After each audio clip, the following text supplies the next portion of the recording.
Good morning.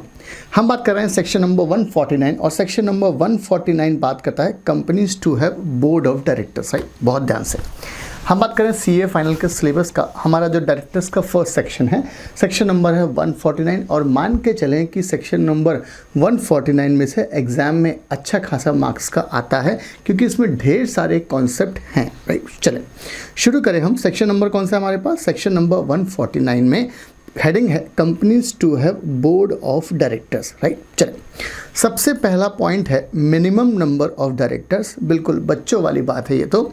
सब company में minimum director कितने होंगे, ये चीज़ हमने इंटर में भी कहीं ना कहीं पढ़ी है, ये चीज़ हमने पढ़ते रहते हैं बेसिक चीज़। तो उन्होंने बोला every company shall have a BOD individuals. याद रखना डायरेक्टर सिर्फ और सिर्फ इंडिविजुअल्स ही होंगे, कोई भी कंपनी किसी भी कंपनी का डायरेक्टर नहीं बन सकता। मेंबर अलाउड है, डायरेक्टर सिर्फ और सिर्फ कौन होगा, इंडिविजुअल्स। आगे मिनिमम नंबर डायरेक्टर की बात करें तो प्राइवेट कंपनी में 2 डायरेक्टर मिनिमम रिक्वायर्ड है, पब्लिक कंपनी में 3 डायरेक्टर मिनिमम रिक्वायर्ड है एंड 1 पर्सन कंपनी में 1 डायरेक्टर रिक्वायर्ड है। राइट, चलें हम देखना चाहेंगे साहब ओपीसी क्या होता है। ओपीसी सेक्शन 2 क्लॉज 62 में है, पब्लिक कंपनी 271 में है और प्राइवेट कंपनी 268 में है। तो रिस्पेक्टिव डेफिनेशंस दी गई हैं अलग अलग सब सेक्शन में, अलग अलग सेक्शन के क्लॉजेज में।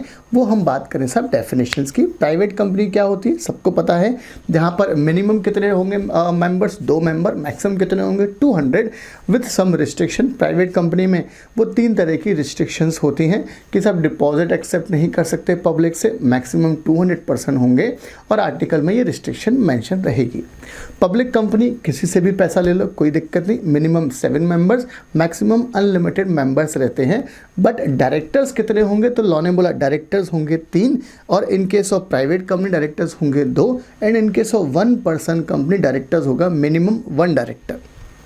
आगे ये जो मिनिमम वाली रिस्ट्रिक्शन है this will not apply over section 8 company. Right, बहुत ध्यान से मिनिमम डायरेक्टर कितने होंगे ये रिस्ट्रिक्शन कहाँ नहीं लगने वाली है, सेक्शन 8 कंपनी पर। इसका मतलब सेक्शन 8 कंपनी में कितने भी डायरेक्टर हो सकते हैं, ऐसी कोई रिस्ट्रिक्शन प्रिवेल नहीं होगी वहाँ पर।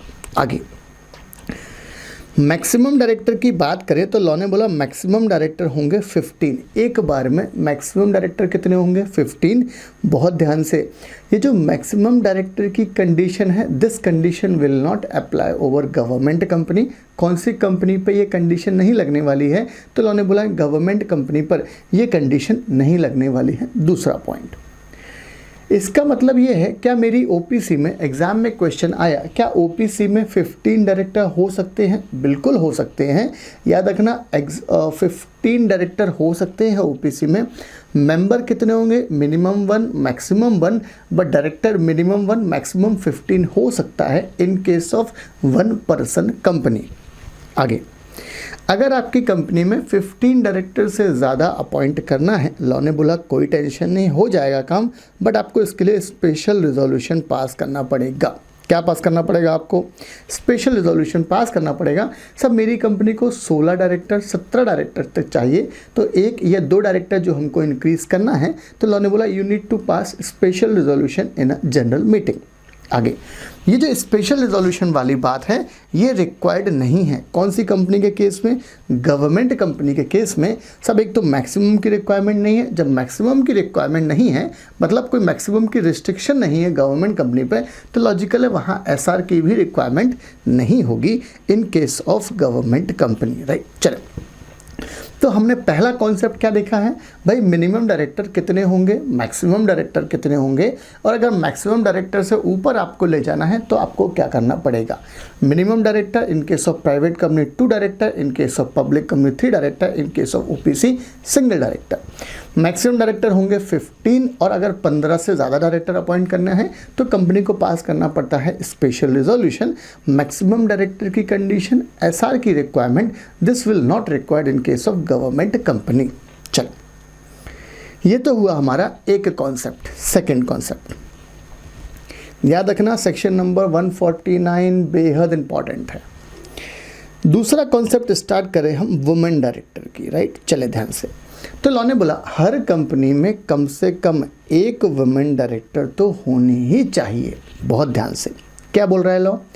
हर कंपनी में कम से कम एक वुमेन डायरेक्टर होनी ही चाहिए, at least one women director required in below companies. पहली कौन कौन सी कंपनीज हैं? हर लिस्टेड कंपनी में एक वुमेन डायरेक्टर होना चाहिए, फर्स्ट पॉइंट है। या दूसरी पब्लिक कंपनी, जो अनलिस्टेड पब्लिक कंपनीज हैं, उनकी अगर paid up share capital 100 crore से ज़्यादा है, या फिर अगर उनका टर्नओवर 300 करोड़ या ज़्यादा है, तो लॉ ने बोला दोनों में से कोई भी रिक्वायरमेंट फुलफिल हो रही है। याद रखना, paid up share capital turnover की बात हम जब करेंगे तो हमको लेटेस्ट ऑडिटेड बैलेंस शीट को चेक करना है कि मेरी कंपनी की पेड अप शेयर कैपिटल या टर्नओवर कितना है। तो लॉ ने बोला अगर आपकी paid up share capital 100 crore या उसको टच कर गया, ऊपर पहुंच गया उससे ज़्यादा, या टर्नओवर 300 करोड़ या उससे ज़्यादा है, तो आपके ऊपर वुमेन डायरेक्टर की कंडीशन लग जाएगी। ऐसी अनलिस्टेड कंपनी को एक वुमेन डायरेक्टर अपॉइंट करना पड़ेगा। आगे, A company incorporated under this act and covered by this rule shall comply with the period of within a period of 6 months from the date of its incorporation. तो law ने बोला जो भी company incorporate हुई है companies act 2013 में और जो रूल से कंप्लाई कर रही है, आपको ये कंप्लाई रिक्वायरमेंट 6 महीने में कंप्लाई करनी पड़ेगी। चले ध्यान से, हमने बात करी है वुमेन डायरेक्टर की, और वुमेन डायरेक्टर में क्या बोल रहा है वो कि भाई लिस्टेड कंपनी में कोई एक्सेप्शन नहीं, कोई इफ एंड बट नहीं, आपकी कंपनी में तो वुमेन डायरेक्टर एक मिनिमम रिक्वायर्ड ही है। अनलिस्टेड पब्लिक कंपनी में एक इन्होंने लिमिट डाल दी है कि भाई अगर आपकी paid up share capital 100 crore को क्रॉस है या 100 करोड़ या उससे ज़्यादा है, एग्जैक्ट 100 करोड़ से, तो भी आपको वुमेन डायरेक्टर की रिक्वायरमेंट है। आपकी कंपनी में टर्नओवर 300 करोड़ से ज़्यादा है, याद रखना दोनों कंडीशन के बीच में और है, ये हो जाए या फिर ये हो जाए, आपको वुमेन डायरेक्टर अपॉइंट करना ही है। राइट, एक बात। अब आती है अगर कोई इंटरमिटेंट वुमेन डायरेक्टर के केस में वैकेंसी होती है, मतलब काइंड ऑफ कैजुअल वैकेंसी होती है, इंटरमिटेंट वैकेंसी होती है, तो लॉ ने बोला आपको इमीडिएट नेक्स्ट बोर्ड मीटिंग में अपॉइंट करनी पड़ेगी, या फिर 3 month from the date of such vacancy whichever is later. बहुत ध्यान से, लॉ ने क्या बोला है, अगर कोई इंटरमिटेंट वैकेंसी होती है वुमेन डायरेक्टर के केस में, तो आपको अपॉइंट करना पड़ेगा बोर्ड में एट दी अर्लीस्ट, जल्द से जल्द अपॉइंट करना पड़ेगा। पहला पॉइंट, आगे आने वाली बोर्ड मीटिंग में अपॉइंट कर दे, या फिर जब से वैकेंसी हुई है, जब से वो पोजीशन वैकेंट हुई है वुमेन डायरेक्टर की, तब से 3 महीने में, whichever is later. Right, ध्यान से। तो ये बात करी हमने वुमेन डायरेक्टर की इंटरमिटेंट वैकेंसी के केस में। तो ये हमारे पास एक छोटा सा कॉन्सेप्ट था वुमेन डायरेक्टर का। ध्यान से, हमने 2 चीज़ें पढ़ ली हैं सेक्शन नंबर 149 में, और सेक्शन नंबर 149 में 2 चीज़ों में पहली चीज़ क्या पढ़ी हमने, मिनिमम डायरेक्टर कितने होंगे, तो 2, 3, 1 private company, public company, OPC. Maximum director कितने होंगे, तो हमने बात करी 15 डायरेक्टर्स होंगे। 15 से ज़्यादा अपॉइंट करने हैं, आपकी कंपनी को क्या पास करना पड़ेगा, स्पेशल रिजोल्यूशन। आगे, ये मैक्सिमम वाला कंसेप्ट या फिर रिजोल्यूशन वाला concept, this will not apply over government company, and minimum director वाला कंसेप्ट सेक्शन 8 कंपनी पर अप्लाई नहीं होता। ये हमारा फर्स्ट पॉइंट था सेक्शन 149 का। सेकेंड कॉन्सेप्ट क्या पढ़ा हमने, वुमेन डायरेक्टर के, भाई आपको women director minimum at least one women director required है in case of listed company, कोई इफ एंड बट नहीं।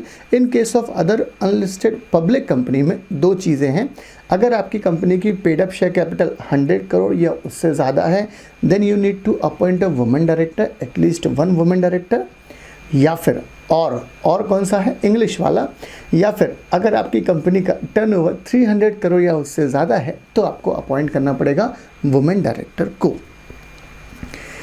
नई कंपनी जो भी इनकॉर्पोरेट हुई है, आपको इस प्रोविज़न का कंप्लायंस करना पड़ेगा 3 मंथ में। फिर हमने बात करी अगर कोई इंटरमिटेंट वैकेंसी होती है, तो लॉ ने बोला जल्द से जल्द भरो, आगे आने वाली इमीडिएट नेक्स्ट बोर्ड मीटिंग में, या जब से वैकेंसी, याद रखना एग्जाम में इसके ऊपर सवाल आएगा, हाँ राइट, या फिर 3 month from the date of such vacancy. आपको 2 तरह की डेट्स दे देगा, फिर आपको निकालनी है कि विच एवर इज लेटर, तब तक आपका अपॉइंटमेंट हो जाना चाहिए उस वुमेन डायरेक्टर की इंटरमिटेंट वैकेंसी पर। चलिए, हमने 2 पॉइंट पढ़े हैं। थर्ड पॉइंट, अब हम बात करें रेजिडेंट डायरेक्टर की। Every company shall have at least one director stayed in India at least 182 days in the during the financial year. आपकी कंपनी में एक बंदा कौन होना चाहिए? Resident director. और ये रिक्वायरमेंट हर कंपनी को फॉलो करना है। बेसिकली ये रिक्वायरमेंट आ रही है फॉरेन कंपनी के लिए, बट गवर्नमेंट में देन टू कोई एक्सेप्शन नहीं रखा। उन्होंने तो बोल दिया एवरी कंपनी, डोमेस्टिक कंपनी हो फॉरेन कंपनी हो, सबको ये कंप्लायंस करना है। एक बात, in case of newly incorporated company, this requirement shall apply proportionately as the end of the financial year in which the company is incorporated। सब financial year आपका इनकॉर्पोरेशन के टाइम पर फिर आपको ये जो 182 वाली डेज वाली है इसको प्रोपोर्शनेटली चेक करना है और अकॉर्डिंगली आपको अपॉइंट करना है रेजिडेंट डायरेक्टर।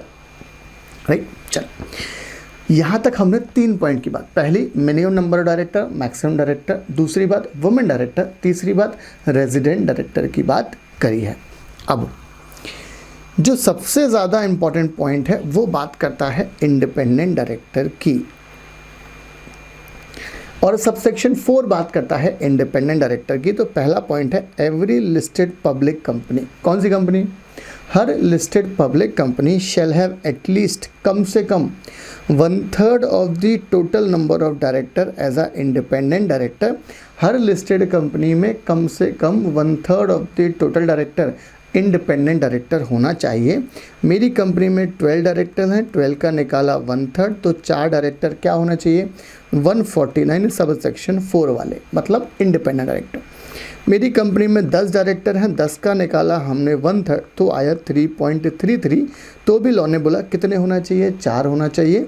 अगर ये 3.67 आता तो भी कितना होता? 4। 3.33 आया तो आपको वो मैथ्स वाला कैलकुलेशन 0.5 नहीं अप्लाई करना है, क्योंकि लॉ में शब्द है एटलीस्ट, कम से कम 3.33 इतने डायरेक्टर तो आपको इंडिपेंडेंट डायरेक्टर चाहिए है। अगर हमको प्रोविज़न का कंप्लायंस करना है तो हमको हायर फिगर ही लेना पड़ेगा। Any fraction of 1/3 shall be rounded off as 1। Right, ये पॉइंट आपको याद नहीं रखना चाहिए, ये आपको तो खुद इंटरप्रिटेशन निकाल लेना चाहिए कि जहाँ जहाँ पर 1/3 एटलीस्ट वर्ड आए वहाँ पर कम से कम तो होगा ही। आगे लॉ में बोला गया है central government can prescribe minimum number of independent director. Central government minimum number of independent director prescribe कर सकता है for particular class of public company. मतलब हम बात कर रहे हैं अनलिस्टेड पब्लिक कंपनी के ऊपर। राइट, ध्यान से अनलिस्टेड पब्लिक कंपनी की बात करें, इन्होंने बोला है क्या चेक करना है? ऐसी पेड अप शेयर कैपिटल जिनकी 10 करोड़, अच्छा इसको मैं बोलता हूँ PTO, P stands for paid up share capital, T stands for turnover, O stands for outstanding loan, debenture, deposits वगैरह वगैरह। राइट, चले ध्यान से। तो अनलिस्टेड पब्लिक कंपनी को आपको इनको भी इंडिपेंडेंट डायरेक्टर अपॉइंट करना पड़ेगा on the basis of PTO। PTO मतलब paid up share capital, turnover, outstanding loan, borrowing, deposits वगैरह। अब ध्यान से, पेड अप शेयर कैपिटल का कितना अमाउंट है? 10 करोड़ या उससे ज़्यादा। टर्नओवर का 100 करोड़ या उससे ज़्यादा। In aggregate of outstanding loan, debenture, deposits exceeding 50 crore या उससे ज़्यादा। और ये सारे के सारे figure latest audited balance sheet से हमको चेक करना है। राइट, चलो, तो मेरी अनलिस्टेड पब्लिक कंपनी के ऊपर अगर मेरी कंपनी में तीनों में से कोई भी कंडीशन लग जाती है तो मुझे 149 सब सेक्शन 4 में इंडिपेंडेंट डायरेक्टर का अपॉइंटमेंट करना पड़ेगा। But the following classes of unlisted public company shall not be required to have an ID। ID stands for independent director. Law ने बोला जॉइंट वेंचर है, भले ही आप लिमिट के अंदर आ रहे हैं, आप जॉइंट वेंचर क्रिएट करा 2 कंपनी ने मिलकर, ID की रिक्वायरमेंट नहीं है। होली ओन सब्सिडी कंपनी बिल्कुल सही है, डोरमेंट कंपनी में रिक्वायरमेंट नहीं है। अरे भाई जॉइंट वेंचर में ऑलरेडी 2 कंपनी कंट्रोल कर रहा है तो वहाँ तो पहले ही से होगा। होली ओन सब्सिडी कंपनी में रिक्वायरमेंट नहीं है, क्योंकि मेन जो इसकी होल्डिंग कंपनी होगी वो दोनों को लगभग हम एक ही मानते हैं। और डोरमेंट कंपनी तो वैसे भी काम नहीं कर रही है, क्या करोगे इंडिपेंडेंट डायरेक्टर का अपॉइंटमेंट करके। तो ये 3 तरह की कंपनी में भले ही लिमिट में आ रहा है, paid up share capital, borrowing या टर्नओवर, कोई भी चीज़ कैच कर रहा है, देन टू आपको इंडिपेंडेंट डायरेक्टर अपॉइंट करने की रिक्वायरमेंट नहीं है। राइट, अच्छा अगर कोई इंडिपेंडेंट डायरेक्टर में इंटरमिटेंट वैकेंसी होती है तो ये सेम प्रोविज़न है जैसा कौन सा वाला प्रोविज़न है हमारे पास वुमेन डायरेक्टर का। मतलब आपको कब अपॉइंट करना पड़ेगा, in the immediate next board meeting. ये वैकेंसी होने से 3 month whichever is later, तब तक आपको इंडिपेंडेंट डायरेक्टर की इंटरमिटेंट वैकेंसी को ध्यान में रखना है, राइट। चल अब आगे कुछ चीज़ बोल रहा है relaxation. Where a company ceases to fulfill any of the 3 conditions laid down above for 3 consecutive years, it shall not require to comply with this provision until such time as it meets any of such condition। मतलब ये हुआ इसका, हम इसका provision को वैसे देखेंगे। ये जो 3 कंडीशन है, paid up share capital, turnover और बोरोइंग वाली, अगर ये लगातार किसी कंपनी के ऊपर 3 साल तक नहीं लगी, मतलब मेरी कंपनी इन 3 साल तक किसी लिमिट को टच नहीं किया, तो फिर आपको अगले साल से फिर 4th ईयर से इसकी रिक्वायरमेंट नहीं है। चल एक प्रैक्टिकल क्वेश्चन देखें, शायद क्लैरिटी ज़्यादा आए। हम बात करें 2014 में, ये हमने लिख लिया पेड अप शेयर कैपिटल, ये लिख लिया टर्नओवर और ये लिख लिया हमने आउटस्टैंडिंग बोरिंग। 2014 में मेरी कंपनी की पेड अप शेयर कैपिटल थी 11 करोड़, हम सारे फिगर्स करोड़ में लेंगे। टर्नओवर 90 करोड़, 40 करोड़ की बोरोइंग है। क्या इंडिपेंडेंट डायरेक्टर रिक्वायरमेंट है क्या इस साल में, यस या नो? यस। क्यों? क्योंकि 11 करोड़ रुपीस की कैपिटल हो गई है, राइट। चले प्रोविज़न लग गया। 2015 में कैपिटल हमने रिडक्शन ऑफ कैपिटल कर लिया 9 करोड़ रुपीस, टर्नओवर भी 90 है और ये 40 है। बहुत ध्यान से 2016 2017 से फॉर एग्जांपल फिगर्स बिल्कुल सेम होते हैं।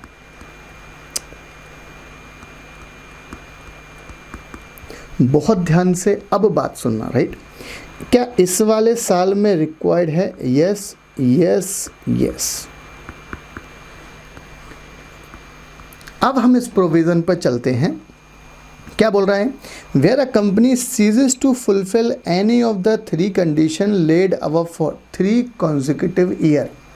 अगर कंपनी ये तीनों कंडीशन में से कोई भी कंडीशन 3 साल तक फुलफिल नहीं करा तो आपको रिक्वायरमेंट नहीं है इस प्रोविज़न के कंप्लायंस की। इसका मतलब ये हुआ 2018 में हमको इंडिपेंडेंट डायरेक्टर अपॉइंट करने की ज़रूरत नहीं है। क्यों? क्योंकि मेरी कंपनी 3 साल तक इन प्रोविज़न से, इन कंडीशन से बचा रहा 10 करोड़, 100 करोड़, 50 करोड़ से। तो मेरी कंपनी को इसके नेक्स्ट ईयर में, मतलब 2018, 2019, 2020, हमको जब तक ये प्रोविज़न से हम बचे रहेंगे, इंडिपेंडेंट डायरेक्टर अपॉइंट नहीं करना, जब तक फिर से किसी साल में वो वाली कंडीशन फिर से कैच ना कर जाए, तब हमको अपॉइंट करना पड़ेगा 2021 में, वरना अपॉइंट करने की ज़रूरत नहीं है। बहुत ध्यान से। लॉ क्या बोल रहा है? लॉ बोल रहा है कि साहब आपके ये अगर तीनों कंडीशन में से आप बचे रहे 3 साल तक, कॉन्जिक्यूटिव 3 ईयर्स तक, तो फिर आपको नेक्स्ट ईयर से 149 सब सेक्शन 4 का कंप्लायंस नहीं करना है। कब तक? जब तक फिर से ये तीनों में से कोई कंडीशन एप्लीकेबल ना हो जाए। याद रखना, तीनों के बीच में और कंडीशन है। पेड अप शेयर कैपिटल तो फंस गए, टर्नओवर तो फंस गए, या फिर आउटस्टैंडिंग बोरिंग वगैरह कहीं से भी अगर आप आ गए तो आपके ऊपर ये प्रोविज़न अप्लाई हो जाएगा और आपको अपॉइंट करना पड़ेगा क्या चीज़? Independent director as per section 149 sub section 4 के हिसाब से। चले एक पॉइंट और। In case a company covered under this rule is required to appoint a higher number of independent director due to the composition of audit committee, such higher number of ID shall be applicable to it। फिर वो उसके लिए applicable होगा, such higher number of ID applicable होने वाला है।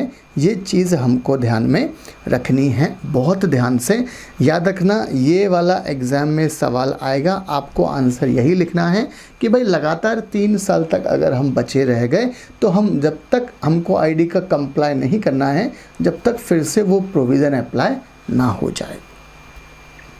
चलिए हम बात कर रहे हैं सेकंड चार्ट की, सेक्शन नंबर 149 सब सेक्शन अलग है यहाँ पर, राइट। हम बात कर रहे हैं सेकंड चार्ट की, सेक्शन नंबर 149 की, राइट। चलो आगे डिस्कशन क्या बोल रहा है, declaration bye independent director, right. हमको इंडिपेंडेंट डायरेक्टर से डिक्लेरेशन रिक्वायर्ड है। कब कब रिक्वायर्ड है, तो लॉ ने बोला every independent director shell at the first board meeting, आपको जब भी फर्स्ट बोर्ड मीटिंग होगी जिसमें आप पार्टिसिपेट कर रहे हैं एज अ डायरेक्टर, तब आपको डिक्लेरेशन देना है कि भाई मैंने 149 सब सेक्शन 6 का कंप्लाइंस किया है, मैं क्वालिफाइड हूँ to become an independent director. And हर साल, हर फाइनेंशियल ईयर की फर्स्ट बोर्ड मीटिंग में आपको सेम डिक्लेरेशन देना है, या फिर अगर आपका कोई चेंज होता है इंडिपेंडेंट डायरेक्टर के स्टेटस में तो भी आपको क्या करना है, तो भी आपको डिक्लेरेशन देना है। याद रखना अभी हमको पढ़ना है section number 149 sub section 6, right. gives a declaration that he meet the criteria of independence as provided in subsection 6। आपको डिक्लेरेशन देना है कि भाई जो मैंने सबसेक्शन 6 है उसका मैंने पूरा कंप्लाइंस कर लिया है। आगे, independent director not eligible to any stock option, इनको कोई ईसॉप वगैरह कुछ नहीं मिलता। एलिजिबल है ये किस पर्पज़ के लिए, may receive remuneration, reimbursement of expenses, commission as may be approved by the member.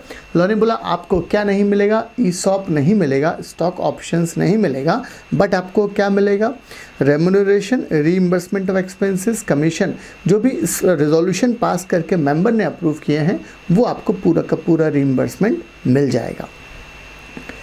Remuneration का जिक्र कहाँ है, सेक्शन 2 क्लॉज 78 में कंपनीज एक्ट में। तो उन्होंने बोला remuneration means any money or its equivalent offer to any person for services rendered by him plus perquisites. Perquisites कौन से वाले, जो इनकम टैक्स एक्ट में डिफाइन है। तो ये सारी चीज़ें किस में आती हैं, आपकी रेम्यूनरेशन में।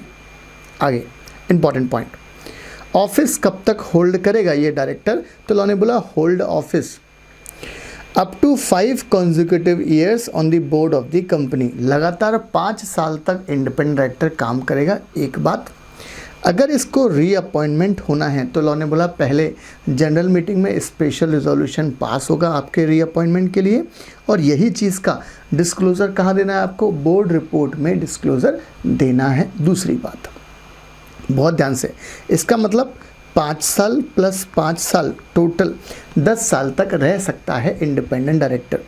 फॉर एग्जाम्पल ये पर्सन, अच्छा थोड़ा और पढ़े हम, no independent director shall hold office for more than 2 consecutive term, मतलब सब 2020 में अपॉइंटमेंट हुआ तो 2030, ये यूँ बोले तो यहाँ से 5 साल प्लस 5 साल रीअपॉइंटमेंट हो जाएगा, तब तक रह सकता है। क्या इसके बाद फिर से पॉसिबल है क्या, लॉ ने बोला ना, आपको 3 years का कूलिंग पीरियड रहेगा 2033 तक।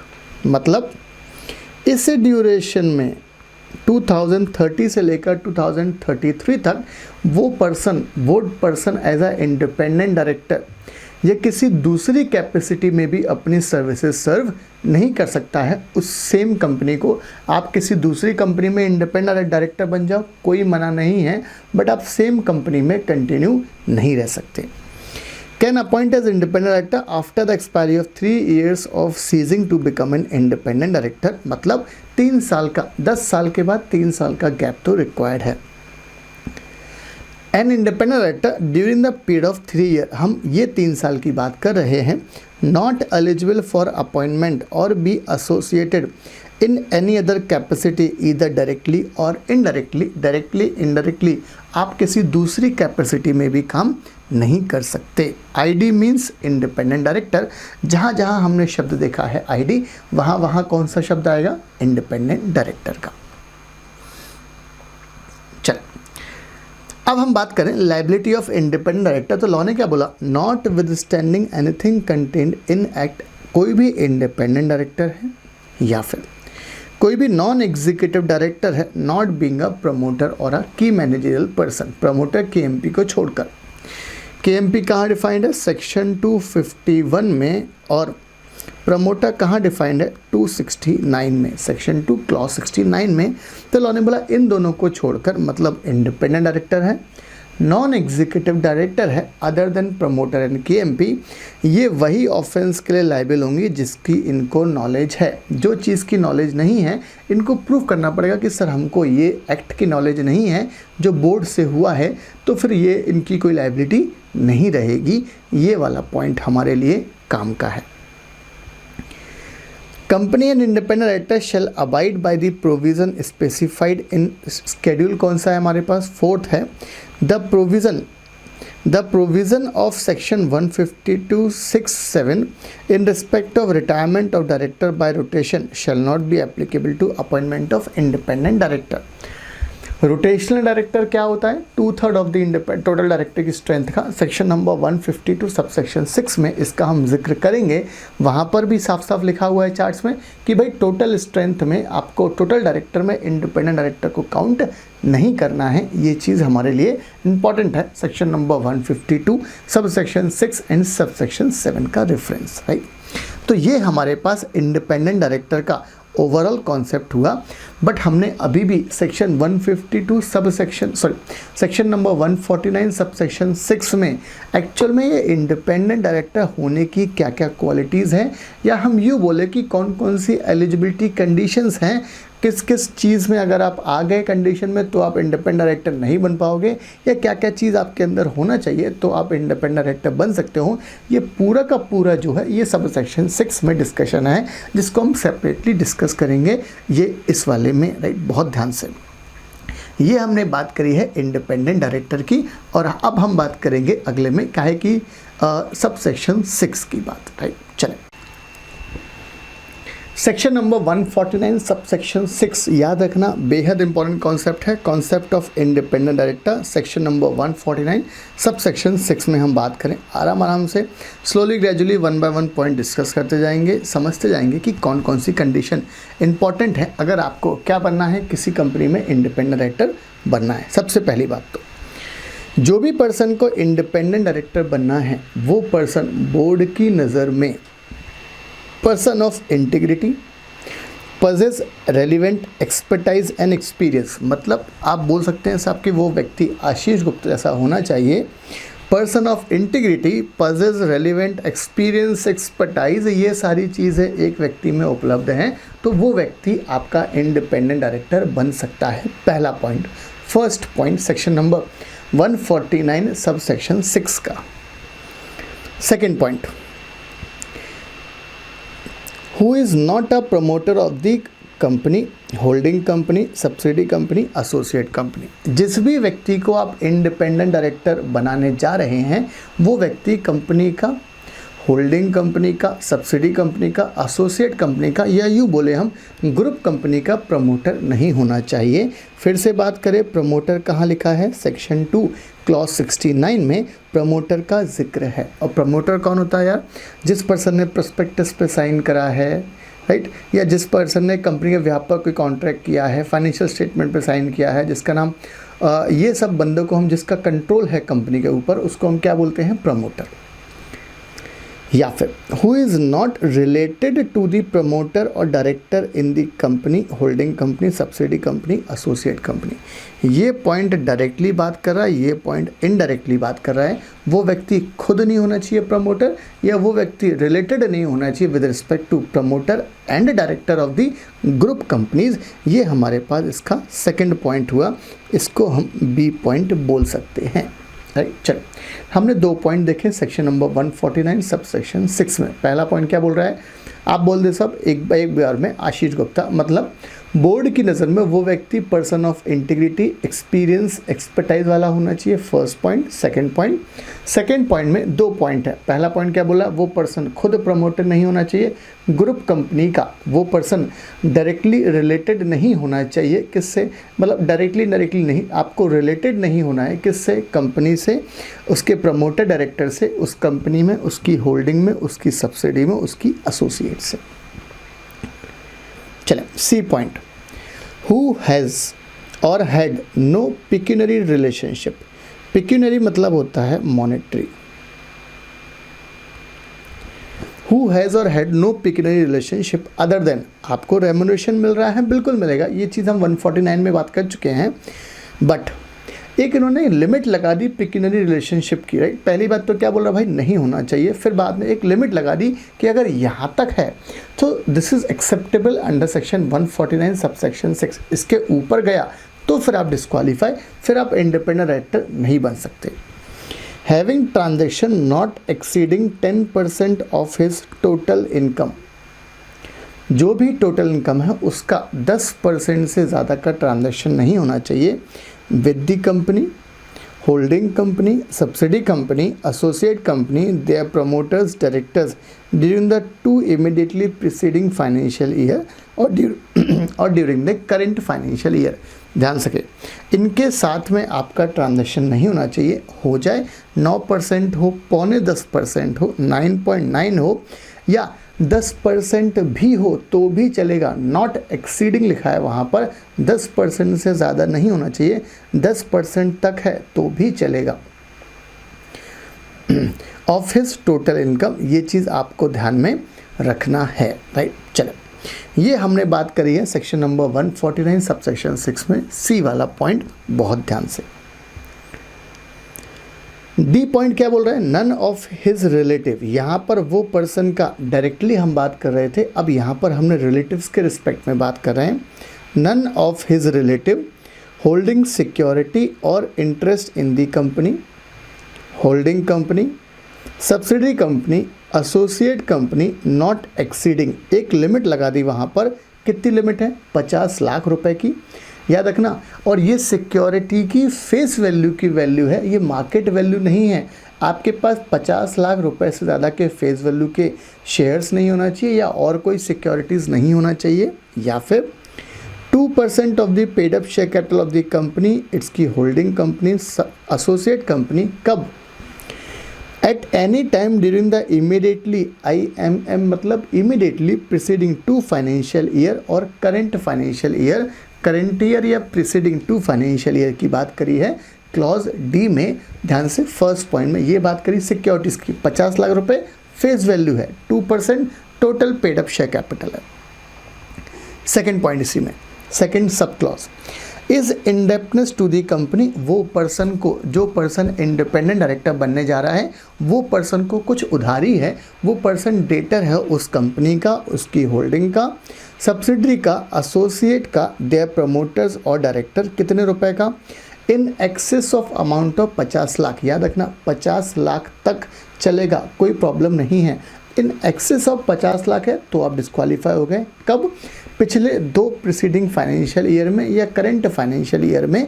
ध्यान से, थर्ड सब क्लॉज है, उस पर्सन ने गारंटी या कोई सिक्योरिटी प्रोवाइड कर रखी है, indebtedness to any third person, third person के रिस्पेक्ट में थर्ड पॉइंट है, ये खुद की बात कर रहा है, यहाँ पर थर्ड पर्सन की बात कर रहा है और यहाँ पर अमाउंट 50 लाख है। ध्यान से, 50 लाख या उससे ज़्यादा का बी वाले सेकंड वाला जो सब क्लॉज है उसमें एक्सीडिंग 50 लैक्स है और थर्ड वाले में क्या बोल रहा है 50 लाख, 50 लाख भी है तो भी वो डिस्क्वालीफाई हो जाएगा अगर उस पर्सन ने किसी थर्ड पार्टी के रिस्पेक्ट में कोई गारंटी वगैरह दे रखी है।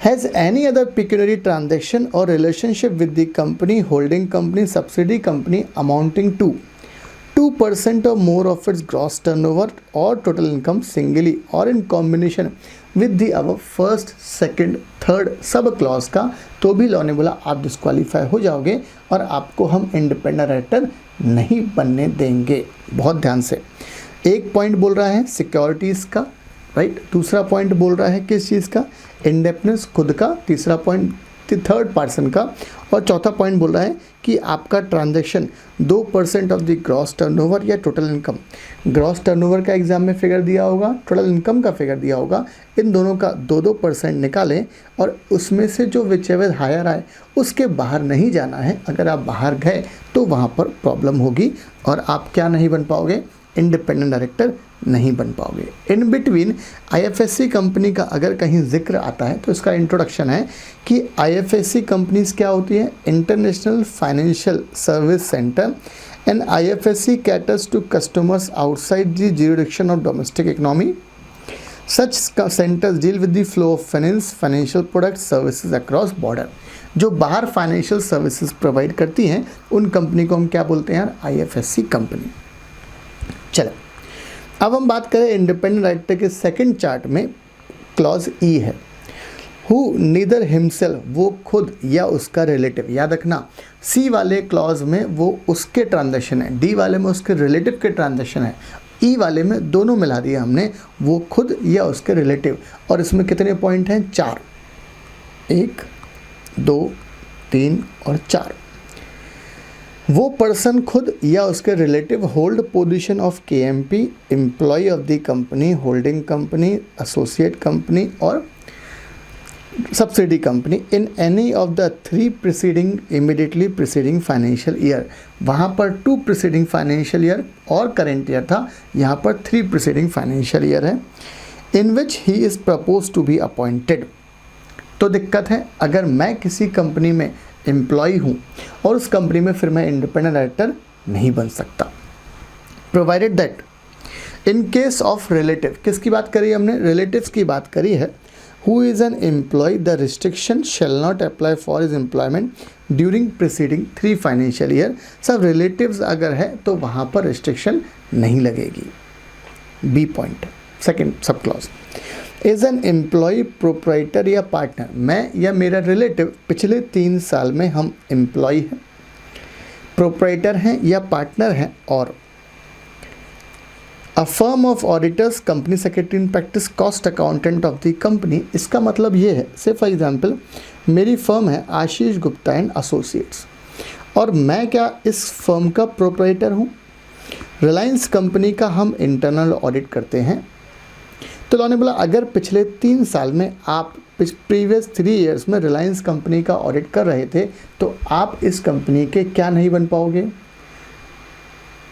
इंडिपेंडेंट डायरेक्टर नहीं बन पाओगे। मेरा एक पार्टनर है वो भी डिस्क्वालीफाई, मेरा कोई एम्प्लॉय है वो भी डिस्क्वालीफाई, इस कंपनी का इंडिपेंडेंट डायरेक्टर नहीं बन पाएगा।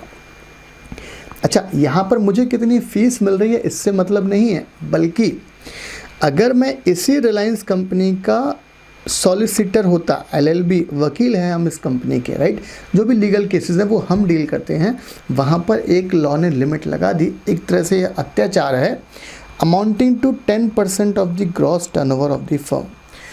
इस LLB फर्म का टर्नओवर जो भी होता है साल भर में 10 लाख, उसका निकालो 10% आया 1 लाख। अगर इस LLB फर्म को 1 लाख या उससे ज़्यादा रिलायंस कंपनी से मिल रहा है तो वो LLB कंपनी का प्रोप्राइटर, पार्टनर, एम्प्लॉय डिस्क्वालीफाई है। 90,000 रुपये मिल रहा है, 99,999 रुपीज़ मिल रहा है तो डिस्क्वालीफाई नहीं है। बल्कि अगर ये CA in practice, CS in practice, CW in practice 1 रुपये भी मिल रहा है तो दिक्कत है वहाँ पर। बट LLB वालों के लिए पता नहीं ऐसी कौन सी लॉ में प्रेम है उनका, सब उन्होंने थोड़ी सी रिस्ट्रिक्शन डाल दी, थोड़ा सा लिबरल रिस्ट्रिक्शन डाली है इनफैक्ट, कि भाई आपको 10% तक मिल रहा है कोई दिक्कत नहीं है, 10% मतलब 9.99% तक मिल रहा है तो कोई दिक्कत नहीं है, 10% या ज़्यादा मिला तो हम आपको डिस्क्वालीफाई कर देंगे। या फिर कोई person hold together with his relative 2% और more of the total voting power of the company. किसी कंपनी की मैं अपने रिलेटिव के साथ मिलकर, राइट, रिलेटिव मतलब हम बात कर रहे हैं sub section number 2 clause 77, right, 2 clause 77 में रिलेटिव की डेफिनेशन है सब, मेरे फादर मदर मेरे रिलेटिव होंगे, हस्बैंड वाइफ दोनों रिलेटेड माने जाते हैं, ब्रदर सिस्टर दोनों रिलेटिव माने जाते हैं, और जो मेरे सन डॉटर होंगे वो भी रिलेटिव माने जाएंगे। राइट, चले ध्यान से, 2% और more of the total voting power of the company है तो भी आपको हम डिस्क्वालीफाई कर देंगे। आगे, या फिर वो पर्सन या उसका relative is a chief executive director of any NGO that received 25% or more of a receipt from the company, its promoters, holding company, subsidy company, associate company। सब हमारी एक NGO है और उस NGO में मैं फॉर एग्जांपल चीफ एग्जीक्यूटिव हूँ। Reliance company से हमें वहाँ से दान मिलता है हमारी NGO को 25%, मतलब NGO की जो भी टोटल रिसिप्ट है, फॉर एग्जांपल हमारी NGO की रिसिप्ट है 10 लाख, इसका 2.4 लाख हमें कहाँ से मिलता है, रिलायंस से, कोई दिक्कत नहीं है। 2.5 मिला तो दिक्कत है, 2.5 लाख या उससे ज़्यादा मिला उस रिलायंस से, तो उस रिलायंस में हम क्या नहीं बन पाएंगे, इंडिपेंडेंट डायरेक्टर नहीं बन सकते। और दैट होल्ड्स 2% और more of the total voting power of the company, या फिर वो आपका जो एग्जीक्यूटिव है या डायरेक्टर है वो 2% ऑफ द पावर एक्सरसाइज करता है, वोटिंग पावर, तो भी वो क्या नहीं बन पाएगा, वहाँ पर उस कंपनी में हम इंडिपेंडेंट डायरेक्टर नहीं बन सकते। और F पॉइंट मेरा फेवरेट पॉइंट है, who possess such other qualification as may be prescribed, और कोई क्वालिफिकेशन है जो प्रिस्क्राइब्ड हो सकती है, लॉ ने बोला आप तब भी वहाँ पर क्या नहीं बन पाओगे, इंडिपेंडेंट डायरेक्टर नहीं बन सकते इन एनी केस, राइट। चल, तो ये हमारे पास छोटा सा कंसेप्ट। सबसे पहले हमने पूरे के पूरे सब सेक्शन 6 को, पहला पॉइंट क्या, यार ये क्या आ गया, पहला पॉइंट देखा है हमने कि भाई आपको वो पर्सन आशीष गुप्ता होना चाहिए, पर्सन ऑफ इंटीग्रिटी एक्सपर्टाइज।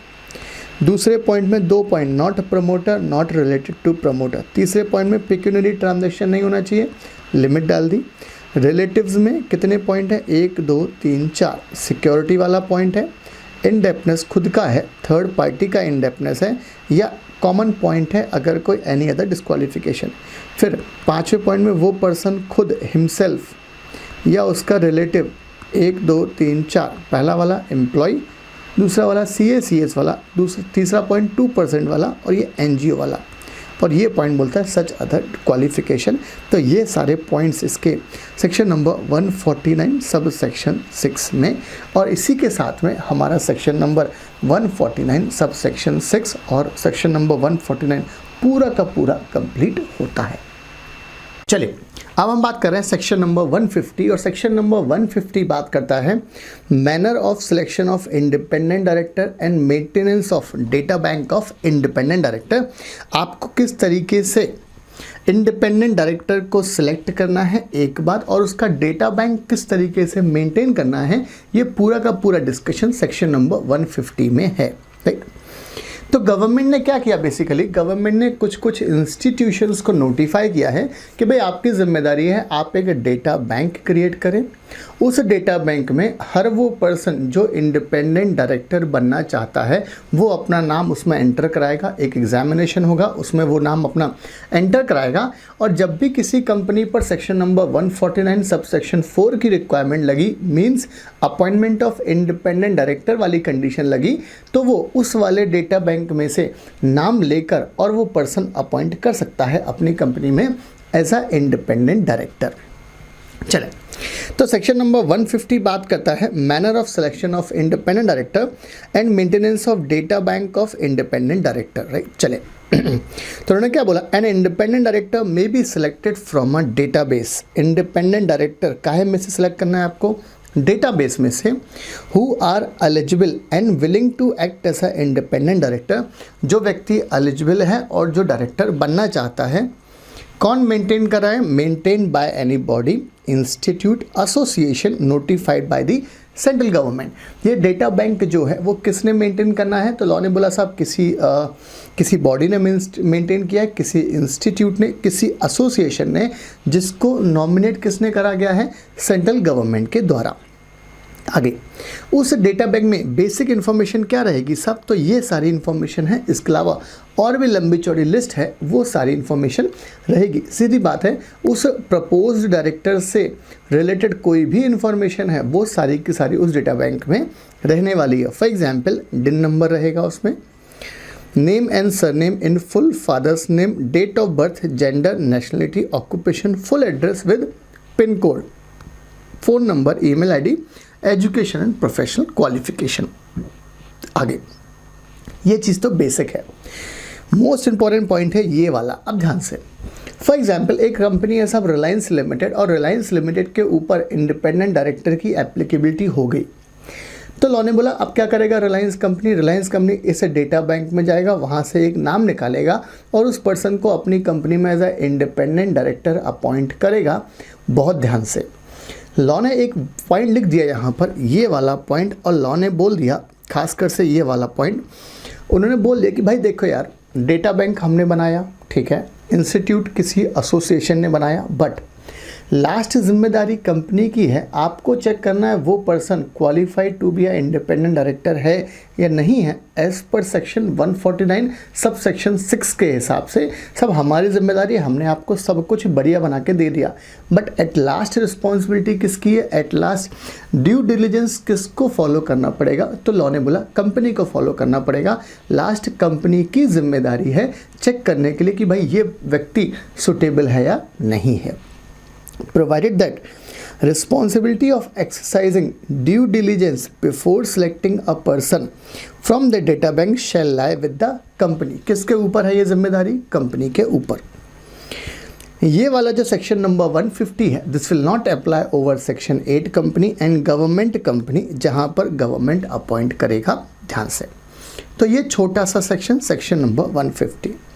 एक सेक्शन और है हमारे पास, छोटा सा सेक्शन, और सेक्शन नंबर कौन सा है ये, 153, एप्लीकेशन फॉर अलॉटमेंट ऑफ डिन। जिस भी पर्सन को डिन नंबर लेना है वो DIR 3 में 500 रुपये देकर गवर्नमेंट को अप्लाई करे। अकॉर्डिंगली गवर्नमेंट आपको डिन इशू कर देगा, डायरेक्टर आइडेंटिफिकेशन नंबर इशू कर देगा। In case name of a person does not have a last name, अगर सिर्फ एक किसी व्यक्ति का नाम फॉर एग्जाम्पल अंकित है, राइट, सरनेम नहीं है, then his father or grandfather's surname shall be mentioned in the last name along with the declaration in form number DIR 3A। फिर आपको उसमें डिक्लेरेशन देना है सब सरनेम के रिस्पेक्ट में। चल, तो ये हमारे पास एक सेक्शन 150 और एक सेक्शन 153 था।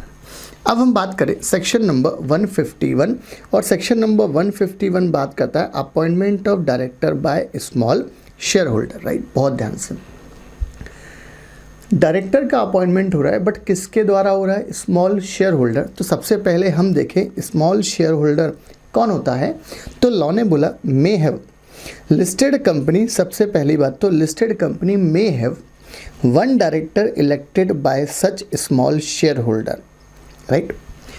लिस्टेड कंपनी में ज़रूरी नहीं है, वहाँ पर लॉ में शैल शब्द नहीं है, वहाँ पर क्या शब्द है, मे।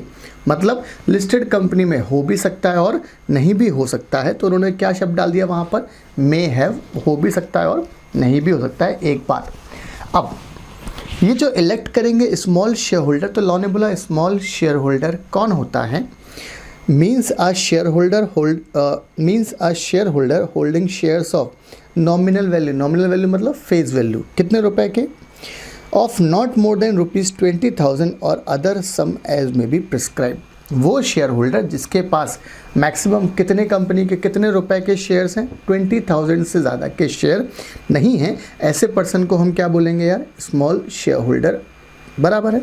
आगे याद रखना, listed company may have, listed company को कंपल्शन नहीं है अपॉइंट करने की, लॉ में क्या लिखा है, may have.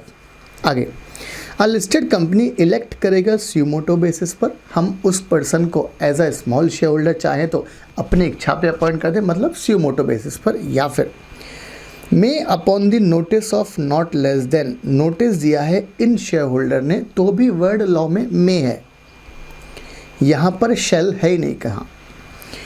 1000 small share holder ने नोटिस दिया, या फिर 1/10 of the total number of such share holder which ever is lower, तो आपकी कंपनी चाहे तो किसका अपॉइंट करेगा, स्मॉल शेयर होल्डर डायरेक्टर का।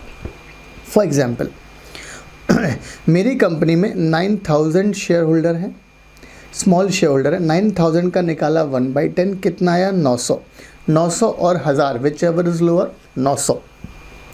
अगर 900 लोगों ने दिया है तो कंपनी अपॉइंट कर सकती है। मेरी कंपनी में 100 शेयर होल्डर हैं, स्मॉल शेयर होल्डर हैं, सब उसका निकाला हमने 1/10, तो आया आपका 10 शेयर होल्डर ने दिया तो भी अपॉइंटमेंट हो जाएगा। Small share holder intending to propose a person as a candidate shall leave a notice. अगर स्मॉल शेयर होल्डर चाहते हैं किसी व्यक्ति को अपॉइंट करना as a small share holder director, तो उन पर्सन को कम से कम जनरल मीटिंग के 14 डेज पहले नोटिस देना पड़ेगा कंपनी को, उस पर्सन का नाम, उसका एड्रेस, कितने शेयर्स उसके पास हैं, whose name is being propose, notice में डिन नंबर रहेगा, ये भी लिखेगा कि बंदा डिस्क्वालीफाई नहीं है, और consent to act as a director, ये भी आपको लिखना है, राइट। अब ध्यान से, जिस पर्सन का अपॉइंटमेंट हो रहा है वो पर्सन के पास 20,000 की नॉमिनल वैल्यू से ज़्यादा के शेयर्स हैं। याद रखना, पूरे के पूरे 151 में ऐसे पर्सन को रिस्ट्रिक्ट नहीं किया गया। मतलब जो पर्सन अपॉइंटेड हो रहा है, मेरे पास 35,000 रुपये फेस वैल्यू के शेयर्स हैं, कोई प्रॉब्लम नहीं है, मेरा as a director small share holder director appointment हो जाएगा। मेरे पास 1 रुपये का भी शेयर नहीं है तो भी मेरा अपॉइंटमेंट हो जाएगा। मतलब लिमिट से ज़्यादा है, लिमिट से कम है, बिल्कुल भी नहीं है तो भी मेरा अपॉइंटमेंट हो जाएगा। स्मॉल शेयर होल्डर्स अगर अपॉइंट कर रहे हैं तो स्मॉल शेयर होल्डर जो अप्लाई करने जा रहे हैं उनके पास 20,000 से ज़्यादा नॉमिनल वैल्यू के शेयर्स नहीं होना चाहिए। Such director shall be considered as a independent director. इस ऐसे डायरेक्टर को हम क्या कंसिडर करते हैं यार? हम कंसिडर करते हैं independent director as per section 149 subsection 6। Provision of 152 section number 152 rotational director apply होगा, बट 1, 2, 3 ये अप्लाई नहीं होगा। जो ये स्मॉल शेयर होल्डर डायरेक्टर है, he is not liable to retire by rotation. मतलब जो रिटायरिंग डायरेक्टर 2/3 1/3 वाला जो कंसेप्ट लगता है वो इस पर नहीं लगेगा। एक बात, इसका टेन्योर मैक्सिमम कितना होगा? 3 consecutive years and he is not eligible for reappointment. ये पर्सन जो होगा small share holder director maximum 3 साल के लिए काम करेगा, एक टर्म के लिए, और इस पर्सन का रीअपॉइंटमेंट पॉसिबल नहीं है। जो भी पर्सन अपॉइंट हुआ as a small share holder director, ये अपनी पोजीशन वैकेंट कर देगा। कितने केस हैं हमारे पास? 3 केस हैं। पहला केस, अगर वो पर्सन 164 में डिस्क्वालीफाई हो गया तो आपको वैकेंट करना पड़ेगा। अगर कोई आपके ऊपर सिचुएशन लग गई 167 वाली वैकेशन ऑफ डायरेक्टर वाली, याद करें साहब वैकेशन ऑफ डायरेक्टर वाला प्रोविज़न आएगा तब हम बात करेंगे, वहाँ पर ढेर सारे पॉइंट्स हैं वहाँ पर। या फिर the director ceases to meet the criteria of independence as per section 149 subsection 6 या 149 सबसेक्शन 6 में जो हमने देखा है उनमें से आप किसी भी पॉइंट में डिस्क्वालीफाई हो गए तो आपको ऑफिस वैकेंट करना पड़ेगा as a small share holder director. क्या small share holder director simultaneously 2 company में काम कर सकता है? 2 कंपनी में अपॉइंट हो सकता है एज अ SSD? बिल्कुल हो सकता है, बट ध्यान रखना सेकेंड कंपनी फर्स्ट कंपनी के कॉम्पिटिंग बिजनेस में नहीं होना चाहिए। 3 कंपनी में अपॉइंट हो सकता है क्या? बिल्कुल भी नहीं, कोई ऑप्शन नहीं है। 4 कंपनी में ऑप्शन नहीं है। Small share holder maximum 2 company में ही क्या बनेगा? Small share holder director, provided second company competing business में नहीं होना चाहिए। SSD shall not for a period of 3 year। अच्छा, हमने बोला है कि साहब आप 3 साल क्या करें, आप 3 साल के लिए अपॉइंट हो, उसके बाद 3 साल का लगेगा कूलिंग पीरियड, और इन 3 साल के कूलिंग पीरियड के दरमियान आपका अपॉइंटमेंट 2020 में हुआ, 2023 तक रहेंगे, फिर आपका 3 साल का लग जाएगा कूलिंग पीरियड। फिर से सेम कंपनी में आना है तो कब आएंगे? 2026 में, अगले 3 साल के बाद। अच्छा, इन 3 साल के दरमियान आप उस कंपनी से किसी भी तरीके से एसोसिएट नहीं हो सकते हैं, किसी भी पोस्ट के लिए एसोसिएट नहीं हो सकते हैं। आप ऐसा नहीं करें कि सब मैं अकाउंटेंट अपॉइंट हो जाता हूँ, लॉ ने बोला ना। SSD shall not for a period of 3 years from the date on. दूसरी कंपनी में अपॉइंटमेंट हो जाए उसके लिए बनानी है, सेम कंपनी की बात कर रहे हैं। He ceases to hold office as a SSD in a company, be appointed with such company in any other capacity either directly or indirectly, right? चलो, तो ये हमारे पास सेक्शन नंबर कौन सा था यार? 151। और ये सारी की सारी पॉइंट्स जो हैं वो सब रूल्स में लिखी हैं। सेक्शन में सिर्फ ये लिखा है कि भाई लिस्टेड कंपनी में appoint a small share holder director, right? याद रखना, एग्जाम पॉइंट ऑफ व्यू से इंपॉर्टेंट क्वेश्चन है, राइट? चलो, थैंक यू।